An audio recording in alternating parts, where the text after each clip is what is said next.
यहूदियों की एक और साजिश का पर्दाचाक साबिक ईरानी सदर महमूद अहमदीनियाद को एक दफ़ा फिर ईरान का सदर बनाए जाने का इसराइली मंसूबा बेनकाब हो गया। महमूद अहमदीनियाद को कैसे ईरान का नया हुक्मरान बनाया जाना था, उनके लिए मुलाकातें कहाँ तय थीं और इसके लिए इसराइल ने किस तरह साजिश रचाई, इस बारे में आमिर रज़ा से बात करते हैं। आमिर भाई, न्यूयॉर्क टाइम्स की एक रिपोर्ट है जिसमें उन्होंने दावा किया है कि महमूद अहमदीनिजाद को दोबारा ईरान का सदर बनाया जाना था, रजीम चेंज की जानी थी और उसके लिए कुछ खुफिया मुलाकातें भी तय हुई थी।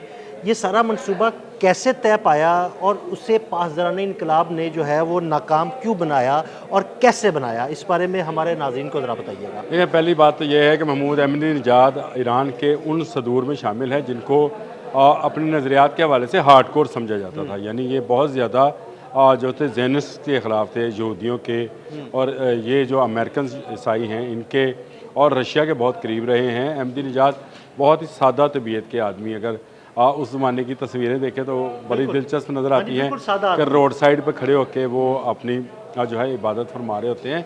तो इस तरह का शख्स जो है वो एक जासूस बनता है। ये ख़बर जो है जब 40 रोज़ा पहले जंग 28 फरवरी को शुरू हुई थी, उसमें उस दौरान आई थी कि जो हंगामे हो रहे थे उसमें एक मकसद मोसाद का ये भी था कि इन हंगामों की सूरत में इस वक्त उस वक्त के या इस वक्त के सदर हैं मसूद पज़ेश्कियान, इनका तख्ता उलट दिया जाए और नई रजीम जो है वो अहमदीनिजाद को दे दी जाए।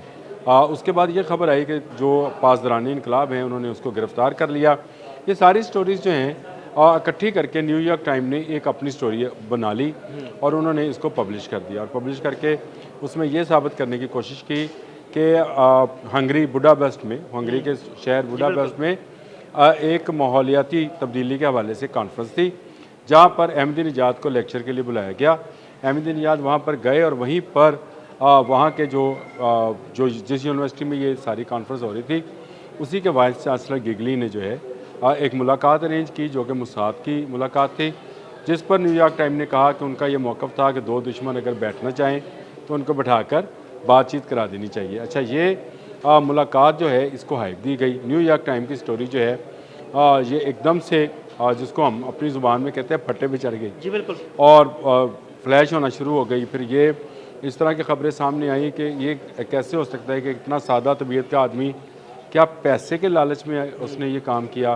फिर ये खबर आई कि क्या ओहदे का लालच था। अहमदीनिजाद ईरान के सबसे बड़े ओहदे पर यानी सदारत पर फाइज रहे हैं और इन पर इत्माद किया था शहीद अली ख़ामनेई ने, तो उन्होंने इनको जो है सदर बनाया था। ये एक बड़ी तवील जद्दोजहद के बाद यहाँ तक पहुँचे।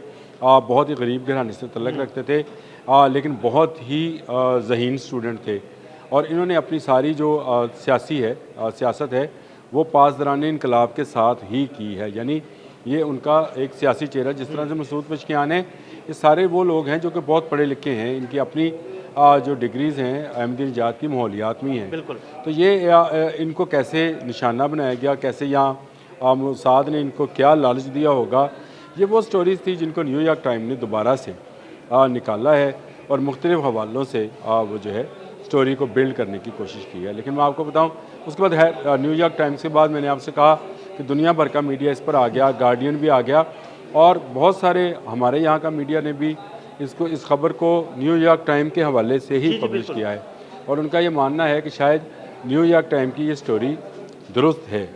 जी बिल्कुल, मैं आपसे यही कहने लगा था कि मुझे ये लगता है कि ये प्लांट की गई है स्टोरी, इसमें कोई सदाकत नहीं है। वो शख्स जो बिल्कुल सादा आदमी था, ईरान के सबसे बड़े ओहदे पर रहा, उसके बावजूद ना उसने अपने लिए पैसा कमाया, ना उसने अपनी जायदाद बनाई, एक सादा से छोटे से घर में रहता है।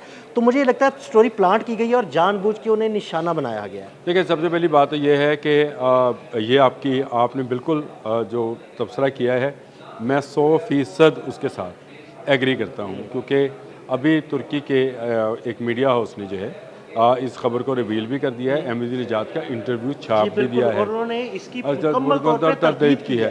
ये जो आ रहा था कि पासदारानी इनकलाब ने इनको गिरफ़्तार कर लिया है, कोई गिरफ़्तार नहीं किया है। उनका ऑफिस जो है वो अपना काम कर रहा है और अपने ऑफिस से ही उन्होंने ये बयान जारी किया है कि मैं जो है बिल्कुल ठीक ठाक हूँ और कोई ऐसी बात नहीं है कि गिरफ़्तारी वाली। और ये जो मुलाकात है ये भी सारा अफसाना है। ये अफसाना इसलिए करा जाता है, देखें कुछ चीज़ें जो हैं ख्वाहिशात पर मबनी होती हैं। अमेरिका की ख्वाहिश ये थी कि शायद वो जो पहलवी ख़ानदान है वो दोबारा से बरसरे इक़्तिदार आ जाएगा, और जब वो मुकम्मल नहीं हो सकी तो उन्होंने उम्मीद बांध ली कि पॉलिटिकल जो सेटअप है इनका, पासदारानी इनकलाब तो अस्करी विंग है, जो इनका पॉलिटिकल सेटअप है उसके अंदर कोई दरार आ जाएगी, कोई मसूद पशकियान और अब्बास अरागची जो हैं ये आपस में शायद इनके अख्तलाफात पैदा हो जाएं।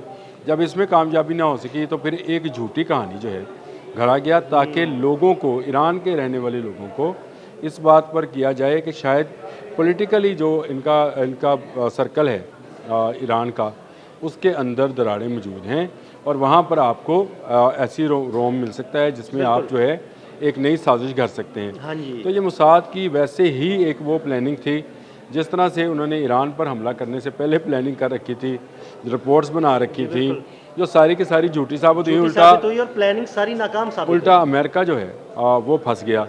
अब देखें ये जो अहमदी निजाद हैं ये साबिक सदर हैं और इनसे इनको हर वक्त जो है मुशावरत में शामिल किया जाता है। ऐसे ही है बिल्कुल। और ये बहुत सख्त तबीयत के, देखें सादा लोग तो हैं वो, लेकिन सख्त तबीयत के इसलिए थे कि ये यहूदियों और जैनस के दोनों के बहुत ज़बरदस्त खिलाफ मुखालफ समझे जाते हैं।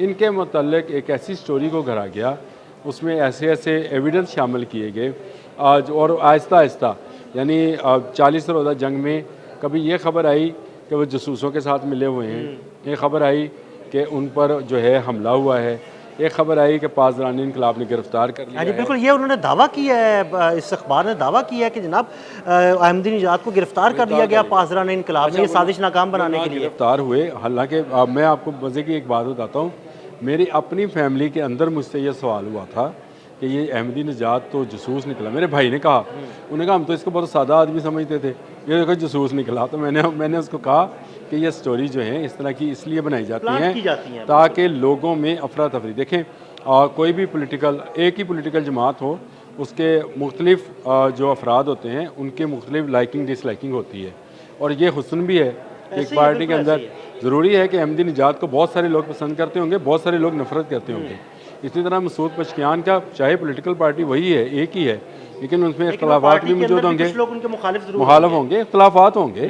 तो उसको हवा देने के लिए ये सारी स्टोरी जो है इसको घरा गया और घर के उसको फिर बेचा गया न्यूयॉर्क टाइम के ज़रिए।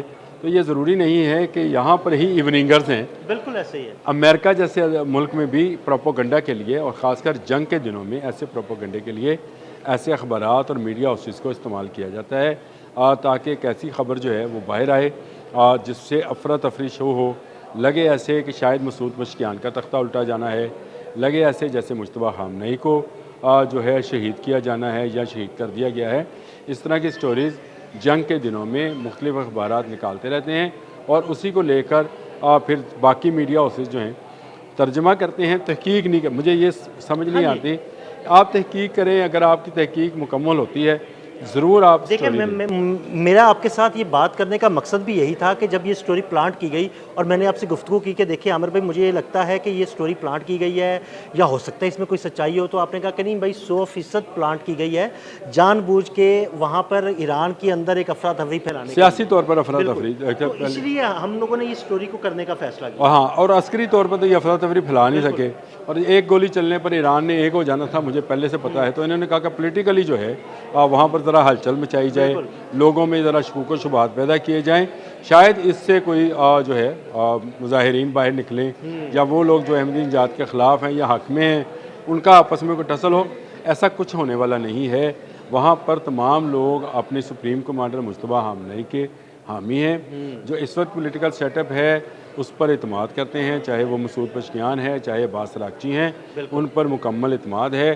बाकर कालिबोफ को वो स्पोक्स पर्सन समझते हैं, पॉलिटिकली भी और अस्करी भी। तो बाकर कालिबोफ अपनी जगह पर काम कर रहे हैं। आज उनकी असम्बली का इजलास भी है, वहाँ पर पॉलिटिकली कोई अफरा तफरी, कोई हलचल नहीं है। ये अहमदी निजाद वाली एक बिल्कुल जाली मन घड़त स्टोरी है जिसको लेकर बहुत सारे मीडिया हाउसेस जो हैं बहुत शोर मचा। बहुत शुक्रिया आमिर भाई। आमिर भाई ने बड़ी तफसील के साथ इस जाली स्टोरी का कच्चा शटा खोल के रख दिया। मज़ीद अपडेट्स के लिए हमें फॉलो करते रहें। अदील अहमद और आमिर रज़ा को इजाज़त दीजिएगा। अल्लाह हाफ़िज़।